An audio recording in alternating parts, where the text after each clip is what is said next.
का अभिशाप। मुंबई की गलियों में भटकते हुए आर्यन को कोई उम्मीद नजर नहीं आ रही थी। उसकी जिंदगी अंधेरे में डूबी हुई थी। निराशा में डूबा वो यूं ही चलते चलते समुंदर किनारे आकर बैठ गया। देर तक अकेला बैठा रहा, तभी एक बाबा उसके पास आए। क्या बात है बेटा, परेशान लग रहे हो? आर्यन ने गहरी सांस ली और जवाब दिया, मेरी समस्या का हल आपके पास नहीं है बाबा। कहते हुए वो उठने ही वाला था कि बाबा ने उसका हाथ पकड़ लिया और बोले, इस दुनिया में कोई भी समस्या ऐसी नहीं जिसका हल ना हो। इस कायनात में कुछ ऐसी शक्तियां भी हैं जो किस्मत से ज्यादा देने का जज्बा रखती हैं।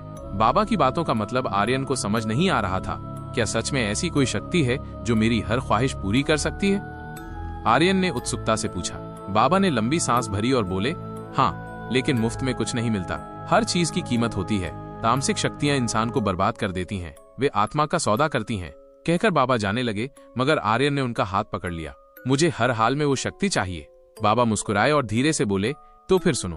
खबीस नामक एक ताकतवर शक्ति है जिसे कुछ लोग जिन्न का बच्चा भी कहते हैं। वो इंसान की हर इच्छा पूरी करता है, मगर बदले में। आर्यन अब और कुछ भी सुनने को तैयार नहीं था। उसने दृढ़ निश्चय कर लिया कि वह खबीस को सिद्ध करेगा। बाबा ने उसे खबीस को बुलाने की विधि बता दी और वहां से चले गए। कुछ दूर जाने के बाद उन्होंने आसमान में चांद की ओर देखा और एक रहस्यमय मुस्कान उनके चेहरे पर आ गई। जैसी ऊपर वाले की मर्जी, लगता है कुछ अनोखा होने वाला है। खबीस की सिद्धि। रात के अंधेरे में आर्यन शहर के बाहर जंगल में एक पुराने इमली के पेड़ के नीचे बैठा था। वो बाबा द्वारा बताई गई विधि का पालन कर रहा था। धीरे धीरे वातावरण में एक अजीब सी दुर्गंध फैलने लगी। कुछ ही देर में उसके सामने एक साया प्रकट हुआ। भयंकर बदबू से सांस लेना मुश्किल हो रहा था, मगर आर्यन की नजरें सिर्फ उस साये पर थीं। क्या तुम मेरी इच्छाएं पूरी कर सकते हो? उसने कांपती आवाज में पूछा। साये ने कोई जवाब नहीं दिया, मगर उसके होठों पर एक रहस्यमय मुस्कान थी। खतरनाक सौदा। अब सब कुछ बदल गया था। खबीस के कारण आर्यन को फिल्मों में काम मिलने लगा। उसकी जिंदगी अब ऐशो आराम से भर गई थी, मगर उसे ये नहीं पता था कि हर इच्छा की एक कीमत होती है। रात को जब वो गहरी नींद में था तो अचानक उसे महसूस हुआ कि कोई उसके बिस्तर पर आ गया है। किसी ने उसके सीने पर हाथ रखा और उसके बालों को सहलाने लगा। झटके से वो उठा और कमरे में नजर दौड़ाई, मगर वहां कोई नहीं था। कौन है? सामने आओ। अचानक खिड़की के पास एक काली परछाई लहराने लगी। जैसे ही वो उसके पास गया, वो साया उस पर झपट पड़ा। उस रात जो हुआ वो उसके जीवन की सबसे भयानक घटना थी। खबीस ने उसकी आत्मा पर कब्जा कर लिया। उसने आर्यन को शारीरिक और मानसिक रूप से अपना गुलाम बना लिया। सुबह जब आर्यन उठा तो उसका पूरा शरीर दर्द से कराह रहा था, मगर उसने इसे नजरअंदाज कर दिया, ये सोचकर कि शायद ये एक बार की बात थी। खबीस का कहर। दिन बीतते गए, लेकिन खबीस का प्रभाव बढ़ता ही जा रहा था। अब जब भी खबीस आसपास होता, भयंकर बदबू फैल जाती। एक दिन जब उसकी मेड संजना घर का काम कर रही थी तो उसने अजीब सा महसूस किया। साहब, आपके घर में से बहुत बदबू आ रही है। लगता है कहीं चूहा मर गया है। आर्यन को गुस्सा आ गया।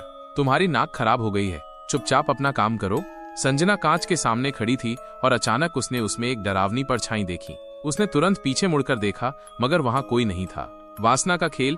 खबीस का असर आर्यन के दिमाग पर पूरी तरह हावी हो चुका था। एक दिन जब संजना किचन में काम कर रही थी, आर्यन को अचानक उस पर वासना आने लगी। वो धीरे धीरे किचन में गया और उस पर झपट पड़ा। साहब, होश में आइए, ये क्या कर रहे हैं? संजना ने उसे धक्का देने की कोशिश की, मगर आर्यन अब आर्यन नहीं था। उसके शरीर में खबीस सवार था। संजना की चीखें सुनाई देने के कुछ ही देर बाद सब कुछ शांत हो गया। आर्यन जब होश में आया तो देखा कि संजना की बेजान लाश उसके सामने पड़ी थी। मैंने ये क्या कर दिया? वो फूट फूट कर रोने लगा। उसी वक्त एक भयावह हंसी गूंजी। क्यों आर्यन, तुम्हें मजा नहीं आया? आर्यन का खून जम गया। खबीस उसके सामने खड़ा था। अब बचने का कोई रास्ता नहीं। अब खबीस आर्यन के शरीर और आत्मा पर पूरी तरह कब्जा कर चुका था। उसकी खूबसूरत काया अब बीमार और जर्जर लगने लगी थी। उसका चेहरा पीला पड़ गया, आंखें अंदर धंस गईं। अब उसे कोई काम नहीं मिल रहा था। लोग उससे कतराने लगे थे। वो बार बार समुंदर किनारे जाकर उसी बाबा को ढूंढता जिसने उसे ये विधि बताई थी, मगर बाबा अब कहीं नहीं थे। एक रात जब खबीस का उससे मन भर गया तो उसने आर्यन को भी मार दिया। अब खबीस आजाद था, उसे नया शिकार चाहिए था। रात के अंधेरे में वो एक लड़की को अकेले खड़ा देखता है। वह आर्यन का रूप धरकर उसके पास जाता है और कहता है, क्या बात है, तुम बहुत परेशान लग रही हो। अंत नहीं, एक नई शुरुआत।